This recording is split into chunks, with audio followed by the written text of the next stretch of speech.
সারা আলী নামে ইউটিউবে একটা কোরআন তেলাওয়াতের চ্যানেল আছে।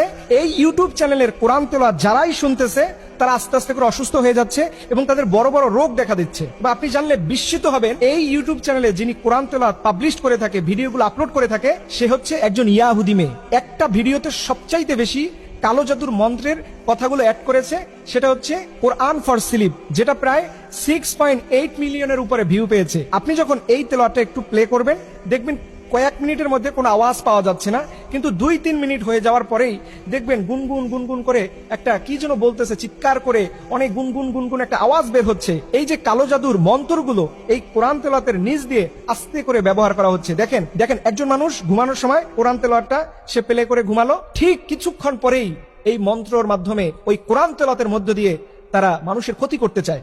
ঠিক এমনই হচ্ছে সারা আলী ইউটিউব চ্যানেল। কিন্তু সব থেকে আরো মারাত্মক যে বিষয়টা হলো যে এই চ্যানেলটা এখন আর খুঁজে পাওয়া যাচ্ছে